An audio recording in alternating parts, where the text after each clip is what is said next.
A covert overseas arrest, protests on Wellington, and the Sens are streaming only tonight, plus Stittsville updates and a frigid burst of winter in the capital.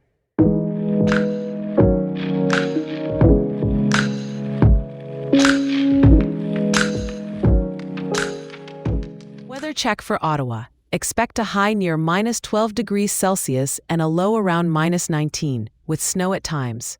In Stittsville, Councillor Gower's New Year's update is packed with practical changes. New school drop-off and pickup times are now in effect. Parents, double-check your school schedule before the next bell. Recycling is expanding. Blue and black bins are accepting more items. So take a look at the updated list to keep good material out of the landfill.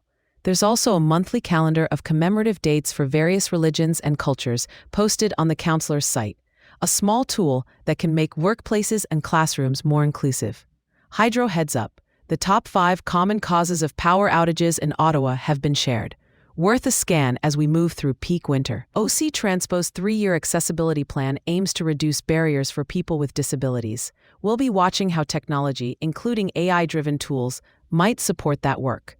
Big mobility news too. Public engagement is coming on the newly announced high-speed train between Ottawa and Montreal, important for climate goals and regional commuting. And if your child was born in 2022, kindergarten registration is open. Stittsville is also mourning the loss of Tyson Lefevre, the local hero who raised over $1 million for Make-A-Wish. His impact on families here will be felt for years. May his memory be a blessing. To international news with an Ottawa lens, a surprise nighttime U.S. military operation has captured Venezuelan President Nicolás Maduro. He's now facing indictment on criminal charges in New York, and Delcy Rodriguez has assumed the interim presidency. U.S. President Donald Trump said the United States would govern Venezuela temporarily until a safe political transition is possible.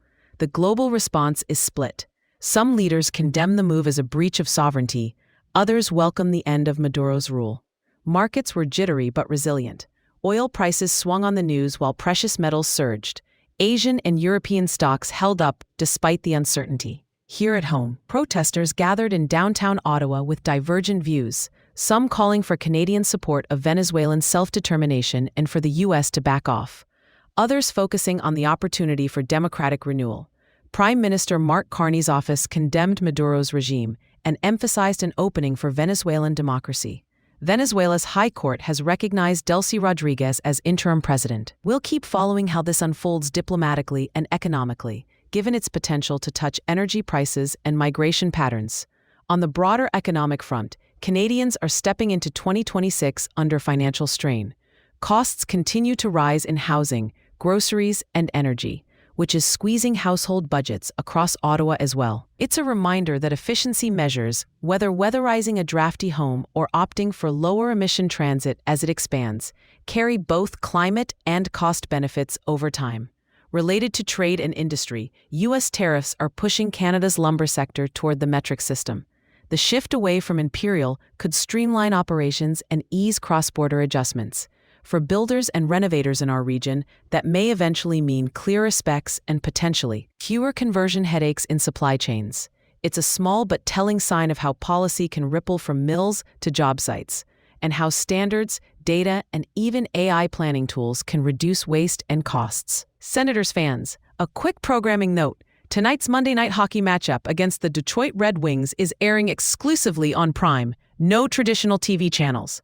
Detroit will lean on Lucas Raymond and Alex DeBrincat to keep their scoring sharp. Ottawa sits at the bottom of the Atlantic and badly needs a win streak. This is a chance to start one. John Forsland has the call, with analysts alongside, and Adnan Verk hosting with contributions from Andy Petrillo. There's a bit of edge coming into this one after last game's fireworks. Jets defenseman Logan Stanley has been suspended 1 game for roughing Brady Tkachuk. Penalties piled up in that second-period altercation, including a 10-minute misconduct to Tkachuk. Meanwhile, Thomas Chabot showed real grit, returning for the third after taking a puck to the face and getting a mouthful of stitches. He's relieved his jaw isn't broken and played with a full bubble. From the front office, GM Steve Staios offered a mid-season update that raised eyebrows, cryptic about whether this team is truly ready to contend or still figuring itself out.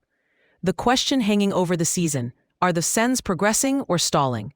Tonight's result won't settle it, but a strong performance would go a long way toward changing the narrative. A quick hit from the courts. Canada opened 2026 in style at the United Cup. Felix Auger-Aliassime beat Zhang Zhizhen 6-4, 6-4, and Victoria Maboko stormed back to defeat Lin Zhu 2-6, 6-2, 6-0. Together, they took the mixed doubles 6-1, 6-3 to sweep China 3-0 in Group B. Auger-Aliassime is coming off an ATP Finals semifinal, and Maboko has rocketed to number 18 after a breakout season that included a WTA 1000 title in Montreal. Momentum matters in January, and Canada has it. Before we go, a quick recap for Ottawa. Cold and snowy today, high -12, low -19, snow at times.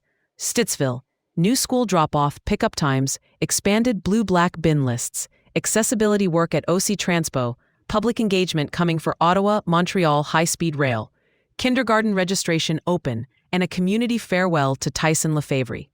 International, Maduro captured by the U.S., Delcy Rodriguez interim, protests and mixed reactions here in the capital. Economy, costs rising into 2026, lumber sector shifting to metric under U.S. tariffs. Sports, Sens versus Red Wings tonight on Prime only. Stanley suspended one game, Chabot battling through, and Canada shines at the United Cup. That's all for today. Stay warm, stay safe on those snowy sidewalks, and enjoy the game tonight.